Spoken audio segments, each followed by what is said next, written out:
Assalamualaikum, perkenalkan nama saya adalah Muhammad Junaidi. Saya adalah calon guru penggerak angkatan ke-10. Kabupaten Banjar, Provinsi Kalimantan Selatan tahun 2024.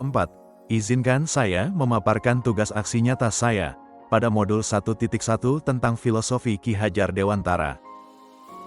Apa yang perasaan selama melakukan perubahan di kelas dan di sekolah saya setelah saya mempelajari filosofi pemikiran Ki Hajar Dewantara? Selama mengikuti pendidikan guru penggerak pada modul 1.1, saya merasa bahwa pembelajaran yang sebelumnya saya lakukan lebih terpusat pada guru atau teacher center. Seharusnya pembelajaran itu berpusat pada anak atau murid yaitu student center.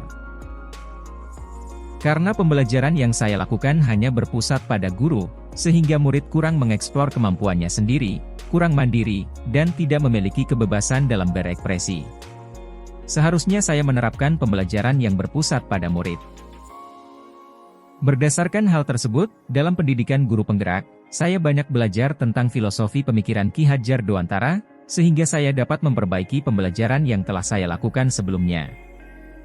Filosofi pendidikan menurut Ki Hajar Dewantara ini, menyadarkan saya akan pentingnya memberikan pendidikan yang menuntun, dibandingkan hanya sekedar mengajar saja. Saya harus memberikan contoh teladan yang baik kepada murid-murid saya. Ide dan gagasan yang muncul selama proses perubahan ini menyadarkan banyak hal kepada diri saya sendiri.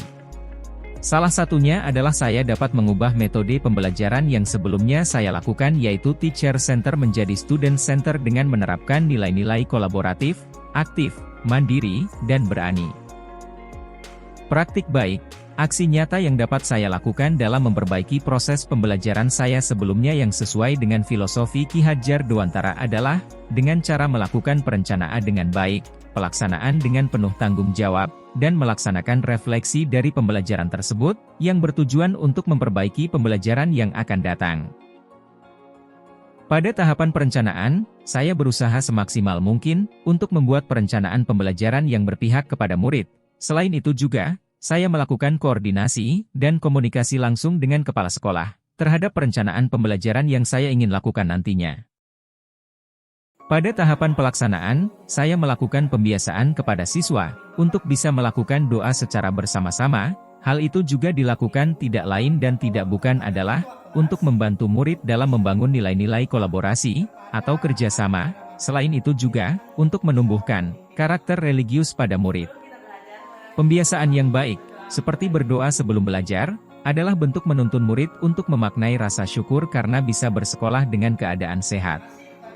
Murid juga diberikan kesempatan untuk berdoa berdasarkan kesepakatan yang telah mereka buat. Contohnya, apakah mereka akan membaca doa dengan suara yang keras, atau hanya di dalam hati saja. Itu semua tergantung kesepakatan yang dibuat oleh murid.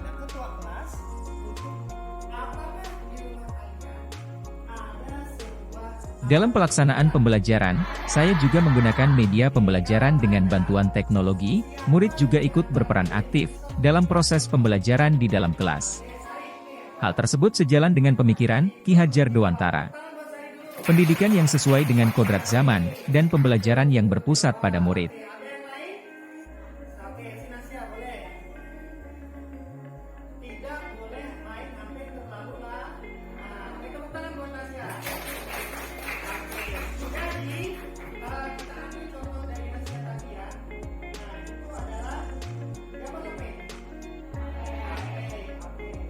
Setelah melakukan pembelajaran, saya juga melakukan refleksi terhadap pembelajaran tersebut.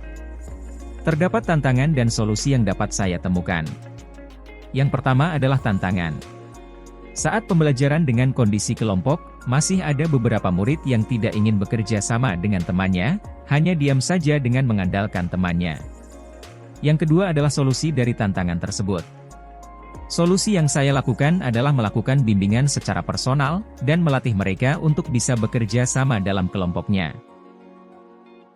Selain praktik baik yang dilakukan di kelas, saya juga melakukan praktik baik di luar kelas.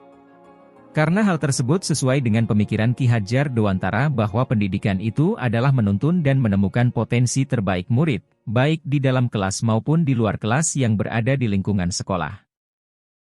Berdasarkan pemikiran Ki Hadjar Dewantara tersebut, guru harus menuntun murid untuk menemukan bakat dan potensi terbaiknya. Oleh karena itu, saya juga melakukan bimbingan dan tuntunan kepada murid yang memiliki potensi untuk bisa mengikuti kegiatan yang berhubungan dengan perlombaan, baik di lingkungan sekolah maupun di luar lingkungan sekolah. Dalam hal menuntun murid dan membimbing murid, ada beberapa perlombaan yang pernah saya bimbing, seperti lomba voli, lomba pembacaan puisi, lomba fashion show, dan lomba pidato. Berikut ini, dokumentasi dari hasil perlombaan yang diikuti oleh murid di sekolah saya. Akhir kata, setiap murid mempunyai potensi terbaiknya masing-masing. Pendidikan yang menuntun adalah jalan yang dapat ditempuh oleh seorang guru. Temukan potensi dan bakat murid. Fasilitasi dan bimbing mereka murid dengan penuh ikhlas, sabar dan pelayanan dengan penuh kasih. Buatlah mereka tersenyum. Demikian aksi nyata yang dapat saya paparkan, semoga dapat menjadi manfaat buat kita semua. Salah hilaf mohon maaf. Saya, Muhammad Junaidi, calon guru penggerak angkatan ke-10, tahun 2024, mengucapkan terima kasih banyak. Wassalamualaikum warahmatullahi wabarakatuh. Salam guru penggerak. Tergerak, bergerak, menggerakkan.